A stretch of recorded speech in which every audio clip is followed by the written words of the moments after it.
Hey guys, as much as I would love to just make cinematic videos and hide from being in front of the camera the whole time, I know that I'm gonna have to get used to showing face and kind of explaining things and telling more of a story as I go, and I know it'll help a lot of you. So here's my first video doing that. I don't have a nice office or lighting or anything like that, so I'm just gonna use the city as my backdrop and my studio for now, and that's where I spend most of my time anyways. So obviously today we're focusing on the New York City Holiday Nostalgia Train. The Holiday Nostalgia Train is when the New York City Transit Museum pulls out their old trains from the 30s and 40s and puts them into service one day per week in between Thanksgiving and New Year's Day. I believe this one that is silver with the blue interior is from the 1940s. The green ones are from the 1930s. And the trains are really cool. They have like all these old ads.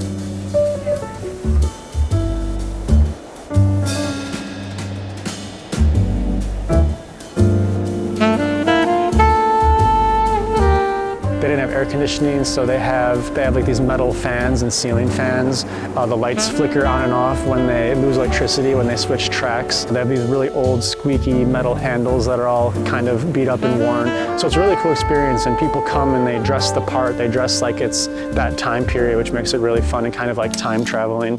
So this year I only got to do it twice. I originally wanted to go every time, and I had these like grandiose ideas that I was gonna shoot it only 16mm film with 35mm film photos and just try to keep it as nostalgic as possible, but I was being a little lazy. I did make up for it by spending like 5 or 6 hours each time that I was there, but I quickly realized after just trying digital the first time that it's a lot harder to have everyone in frame being of the time period, and I think it would just been a waste of money just to keep it all on film, so I just shot it on digital. Overall, it's a good time, you know, a lot of people come, it's just all good vibes. Sometimes there's a jazz band in the middle of the platform and people are dancing and stuff, so that kind of sets the tone. It's just overall like a very positive atmosphere, and that's why I love this city, because there's so many random little things that happen that I haven't experienced in other places.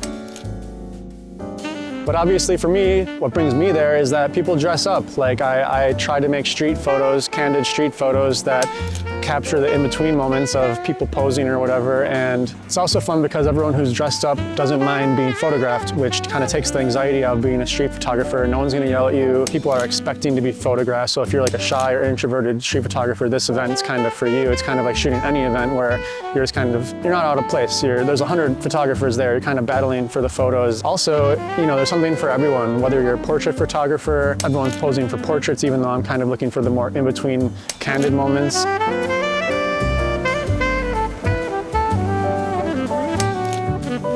There was like Spider-Man's shooting webs.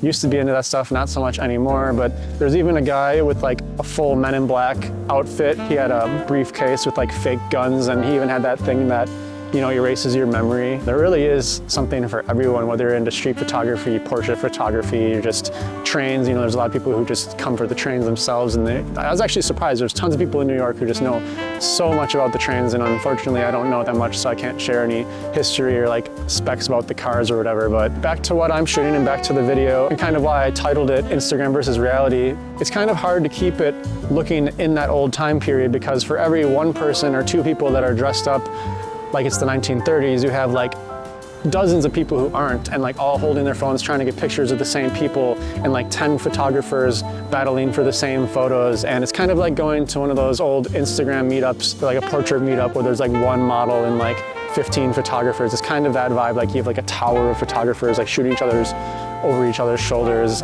So for example, this lady in like the fur coat and heels, and she had like a cane and stuff. You know, I loved her look and everything, but she had so many people around her that were dressed normally. So the only way I could figure out how to keep it in time, in the time period, is to shoot down at her outfit and kind of like get her vintage attire matching the vintage seats, which I actually really loved because the seats were so textured and ripped up themselves.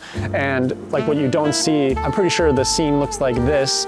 As you can see, I only had one way I could shoot it. I'm either shooting directly at her head, or I'm shooting down. By shooting down, I was able to avoid all these photographers who kind of had a lower angle, and I didn't really want to step 2 steps to the right where I'm just gonna, you know, block everyone else's shot. And you know, that couple, they had their own photographer, and a lot of the actors do. Like, they have their own photographers, they have their own friends who are taking photos of them. They don't just come here for photos with you. You know, they have their own people, so you kind of have to piggyback and stay out of their photographer's way. So I was able to follow them around the platform a little bit and get some other shots. You know, their photographers don't seem to mind. There's a bunch of people doing it, and what can you expect in a setting like that? Another crazy thing that is kind of like typical New York contrast is that there's like homeless people sleeping on the floor. So there's like, you know, people, you're literally like standing right beside a homeless person sleeping, and you're like shooting these photos of these pointless things for Instagram. I don't know, it's just super weird, but that's the reality of New York. So yeah, it just kind of takes some extra patience as a photographer to kind of, you know, not get another photographer in the frame or someone on their cell phone or just someone standing in front of you. You know, people will just come and just block your frame and they don't know what they're doing. It's fine. I also photoshopped like all of the window decals out, like the snowflakes and holiday stuff, because I'm definitely in it for more of the nostalgia vibes than the holiday vibes. So I don't usually ever Photoshop my street photos, but I didn't really like how they had all the snowflakes on the windows and stuff. So if you don't see them, I did Photoshop all that out. You know, but I just wanted to clarify that there is potential here. I'm not trying to be super negative about this holiday train. It is a lot of fun. I got a lot of cool photos. I'm just trying to show the reality of kind of like the struggles it is to get these photos and what you can expect if you plan on going.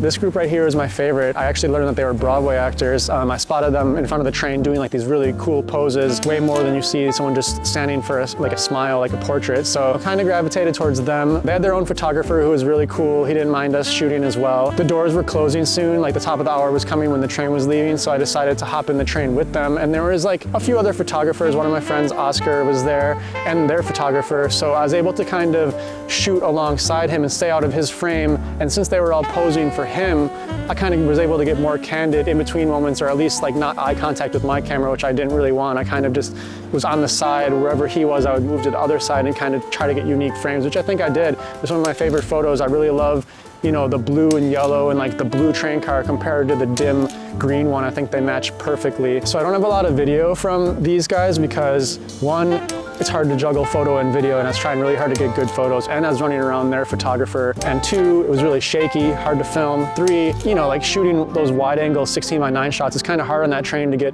like in period shots. It would have been better for like vertical, I guess, in this case, to kind of crop out the normal people in the background and stuff, but still really happy with the photos and wanted to share that experience with you. So yeah, that's it. That's my New York City holiday nostalgia train experience for 2023.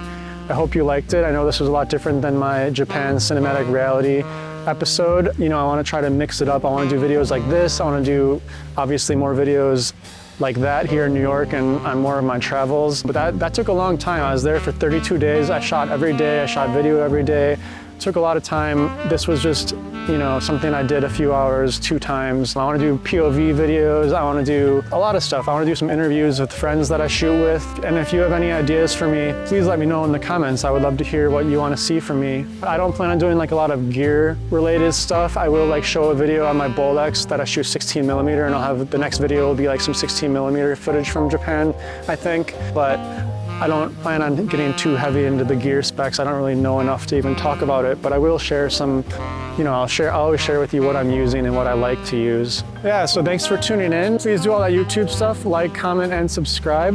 Hate having to say that, but it really would help this channel and keep me motivated to keep making these kind of videos. I'm gonna go inside because I am freezing. I've been up here forever. That's why it's slowly gone from, you know, the lights are turning on and stuff. I've been up here in this 30-degree weather for probably an hour or so filming this, but hope it gets easier.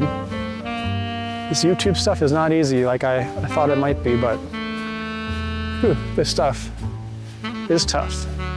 Well, anyways, see you next time.